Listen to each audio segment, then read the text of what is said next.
Welcome back to Voices of Government IT Zero Trust, sponsored by Unisys here on Federal News Radio, part of the Federal News Network. My guest today is Matt Newfield, Chief Information Security Officer at Unisys. I'm your moderator, Tom Temin. And before the break, you mentioned something a couple of times, which I think gets down to the technological requirements for Zero Trust. And even though it's not a technology stack per se, you do need some requisites there.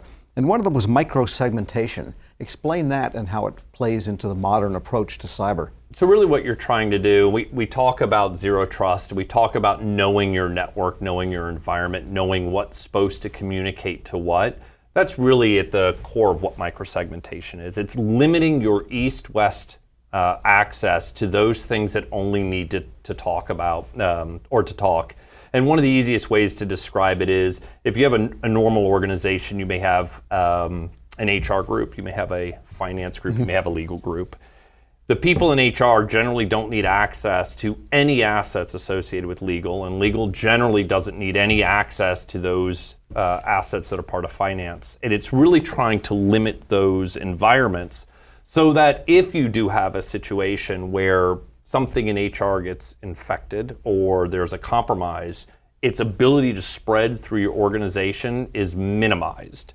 You know, our goal, again, when we talk about microsegmentation, when we talk about our platform Stealth and how it can help companies, it's all about not stopping the bad. It's about making it non-newsworthy. And to me, it's just such a fundamental principle on how we're securing our own organization. In many ways, that maps the rules that you have in place for the people are then reinterpreted as software. Absolutely. To limit that east-west, as you call it.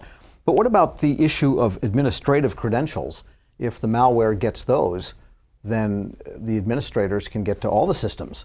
Well, again, in most organizations, that is the way it is today. Once you have domain admin, once you have an admin credentials, you can do anything you want in a much larger organization. Again, the concept of Zero Trust, the concept of microsegmentation is to limit that.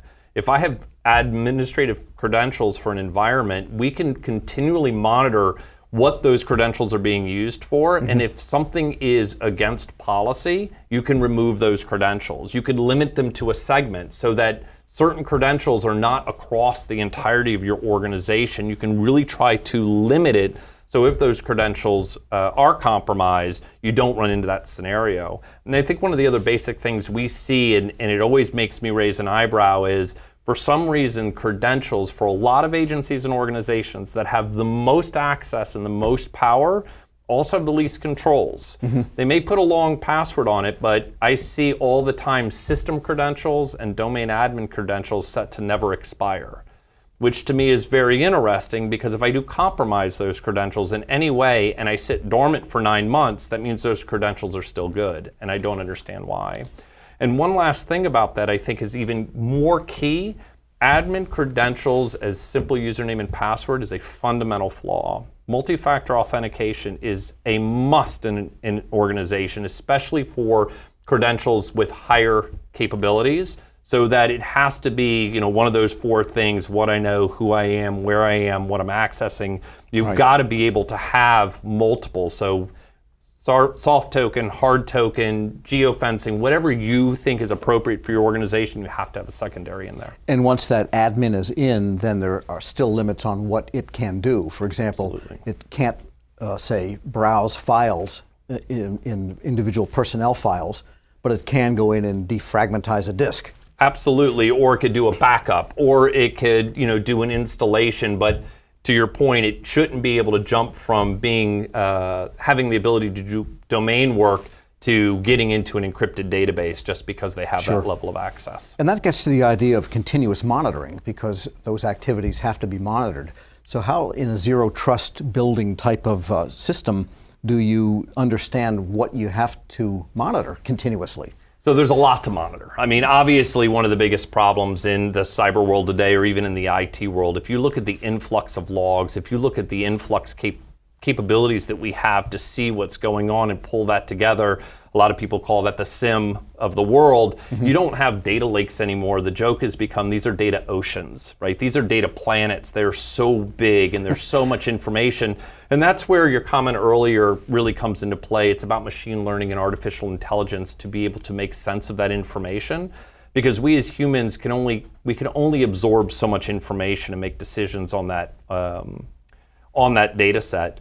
What we need to be focusing on, again, is that active defense. There are certain things that you will see in your data all the time that we either need to tune away. So for example, you may have a lot of information about all the hits on your external perimeter from bad places that shouldn't be there.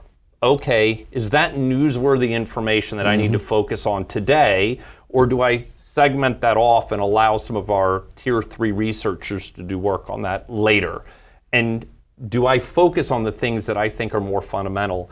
A lot of us are using that cyber kill chain to really look at a framework for what data I care about, because again, if I can stop an attack via that mechanism, the data that we would see in that kill chain is what I really should be focusing on. Because you don't want your operators, the human operators, overwhelmed with 1,000 alerts. Absolutely. And they can't do their work. I remember a client, they first turned on a SIM, they were getting 10,000 offenses a week. And they thought that was the greatest thing ever, because look at all this information we're getting. And then you have to ask one question is, okay, now what? What are you going to do with this information? And they look at you and they're like, well, I can't afford to do anything with it, right? I can't afford the number of people it would take to actually call through all this information. And by the time I call through all this information, it's days later, if not weeks, or as that study we were talking about, 190 days later, that I'm actually looking at the information, and 190 days later is a non-defensible situation for an agency or a corporation. And so in the minute we have left, what's your best advice for organizations that want to get into zero trust? What do they need to do first? Start of the human element. You really need to get your leadership team and your cyber team to think differently. Don't worry about the technology. There's a ton of technology out there, but you have to start thinking differently. You have to take a new approach and stop thinking that this is about negativity and this is about no. That's not the point. If you have a truly implemented zero trust environment, if you've done micro-segmentation correctly, the staff in your organization, your associates, your employee, your agency employees will not have a worse experience. Hopefully they'll have a better experience. All right, thank you so much. My guest today has been Matt Newfield, Chief Information Security Officer at Unisys. I'm your moderator, Tom Temin. You've been listening to Federal News Radio, part of the Federal News Network. For more on this discussion, visit federalnewsnetwork.com and search Unisys.